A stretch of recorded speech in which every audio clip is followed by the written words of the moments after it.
Hello, this is Mr. Leaforth and AJ Williams. you gotta be nice and loud, AJ, so everybody can hear you. We're gonna go over problem 4 from the test.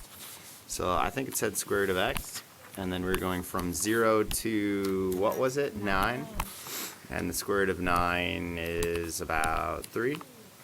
And so we're gonna rotate it around the axis. So I usually just draw it like this, and then I just make one little representative disc in the middle. Now, AJ, what is the area of one of those little discs, which is a circle? I didn't get that far on this problem. Well, that's all right. You remember area of a circle from geometry, Yeah, right? What's pi the area r of a squared. Yeah, pi r squared. So that's one of the little discs. And then what we want to do is add up all the little discs, starting at 0, little tiny ones, all the way up till 9, which will be the biggest one that we have. So they're infinitely small, so that means we're going to be integrating them.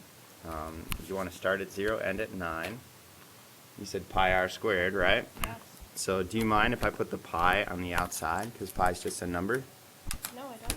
Excellent. And then the radius squared, and then our little tiny thickness dx will be in there as well. All right? And so it's pi, 0 to 9 of, let's see, square root of x squared dx. And actually, we're pretty much done there. We can have our calculator integrate that. We can do that by hand. But that's pretty much the method. All right? But AJ, I need your help. We need a formula. We're going to write it in red. This is going to be the formula we'll always use. Okay? So the pi will always be there, right? What do you want to call your start value? What's your favorite letter? X. X? Well, we might want to stay away from X just because A. we're using that in here. A? What do you want to end with? G. G? Go from A to G. I'm cool with that. You all right with that? And then this is going to be whatever our function is, right? Squared dx. Now, in your book, it'll probably go from A to B instead of from A to G, but, you know, that doesn't really matter. But maybe we will change it just so people don't freak out. Like, what's the G mean? You know, stuff like that.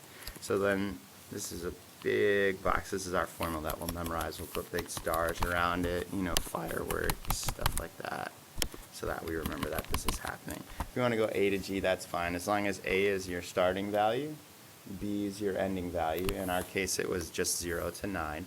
So what x value are you starting with? What x value are you ending with? Again, doesn't matter what letters you use, but start. We should probably label that. This is our starting. This is our end value.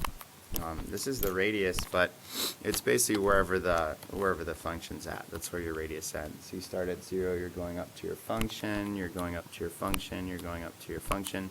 Common mistake is to say that, you know, the radius is always 3, but we can see the radius gets shorter and larger as we move around. So you have to make the radius be some kind of a function. The squared is always there because it's, you know, like you said, pi r squared, and then we have the thickness as well. Do you have any questions for me? Now, how do we input that into our calculator? Okay, so if you have your calculator, and this is kind of an old school calculator, some of you guys have a little bit different look to it, but this is kind of like an 83 look, I think this will come up as. In the newer calculators, this is 83 plus. In the newer calculators, it kind of comes up looking almost exactly like the integral, and you're filling in the blanks. So for us, it's going to be a little bit different. You go to math. Let me turn my calculator on. How does that sound? It's usually a good idea. Step 1, turn calculator on. And then you go math 9, right? And that says function integrate. On the newer calculators, it just gives you the integral symbol. All right? And then what function do you want to integrate? Well, if we look at our problem, it's the square root of x squared. The square root of x squared is x. So I'm just going to type in x for my function, which is a little weird. Usually it's like natural log or sine or something like that. And then you guys have a dummy variable of x. You start with 0, and where did we end at for this one? 9. And that's pretty much it. The newer calculators will just have you type in, you know, you'll have an integral just like this. You'll just type in 0, 9, square root of x squared, or x, and then it'll just figure it out for you. So that'll give us an answer, 40.5. is what I got there, and then we gotta remember to multiply by the pi. So it's 40.5 times pi.